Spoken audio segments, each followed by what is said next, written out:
Dari tengah, siap gimana rasanya dan memerankan yang berdasarkan kisah nyata. Frederica, silahkan ceritakan ke teman-teman media. Halo. Boleh dinyalakan dulu mic-nya?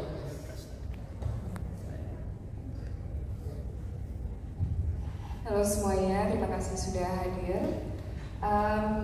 Pastinya ini menjadi kesempatan yang sangat luar biasa dan pertama kali saya harus memerankan tokoh asli sebagai Maya. Dan ternyata proses untuk memerankan tokoh asli itu cukup panjang dan banyak kesulitan juga yang kita harus alami. Sebenarnya untuk memerankan tokoh asli itu tergantung kepada persepsi dan interpretation kita juga, dan pastinya interpretation producer dan director juga.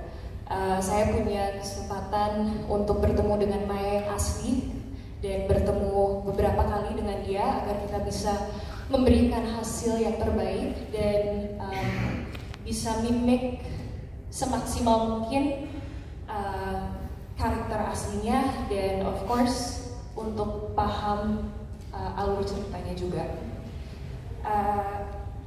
Sebagai aktor, tugas kita selama proses untuk menjalankan character development dan pendekatan kita dengan tokoh asli, kita harus develop trust dulu.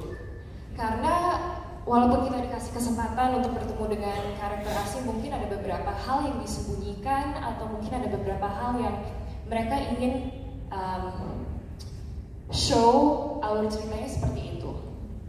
Jadi yang dibutuhkan adalah human psychology dan untuk paham the reason why they do what they do, dan untuk paham tentang morals dan values yang mereka punya agar kita bisa mendalami karakternya.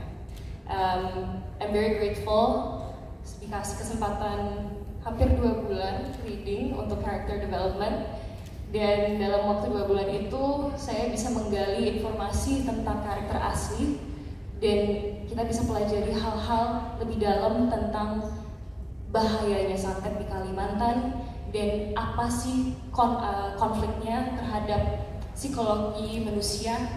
And ternyata itu seseram itu. Selama proses syuting juga saya ikut bisa merasakan semuanya, dan ini menjadi salah satu project yang mungkin saya tidak akan lupakan selama hidup saya sebagai aktor. Yes, ini dia.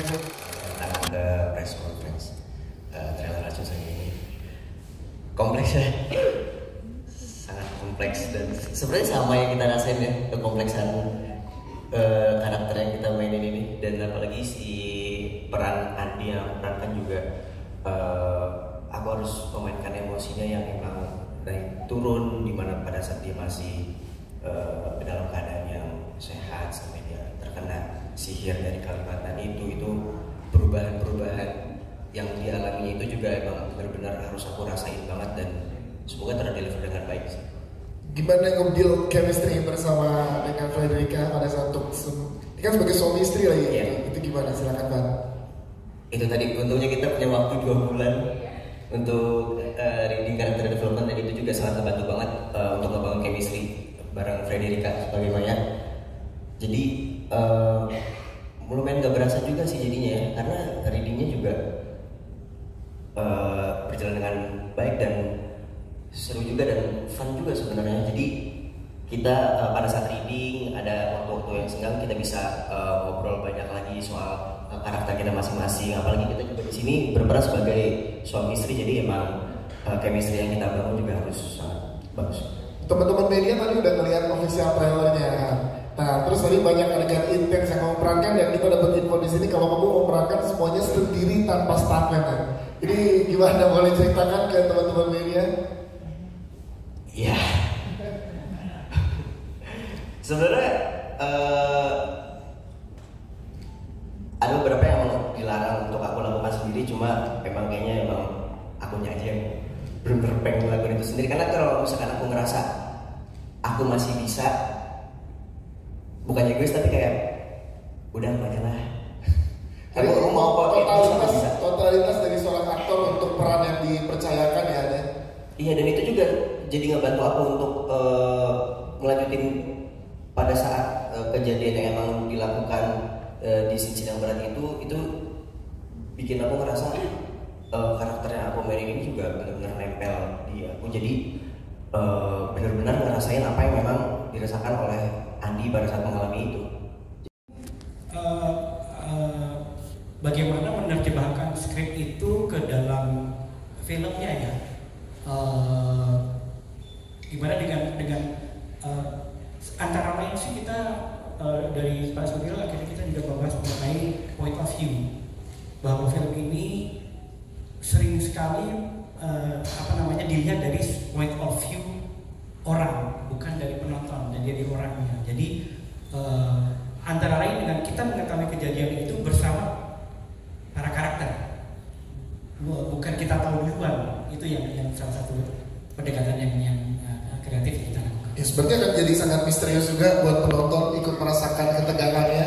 Dan apakah efek-efeknya aja yang dikasih Mas, efek dari santet itu, atau gimana cara bekerja santet itu bisa nanti dinikmati juga oleh penonton kita? Ya, salah satu yang juga berbeda adalah bukan bahwa di cerita ini dikasih tahu cara kerjanya. Dan saya bukan bicara mengenai muntah atau ada paku ya, itu efeknya. Tapi di sini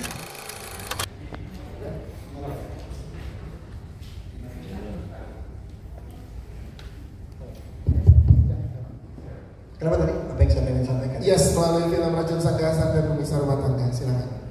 Saya sih sebetulnya pengen sampaikan entertainment aja ya. Karena saya pembuat film kan, itu tujuan saya. Cuma bedanya ini film ini true story.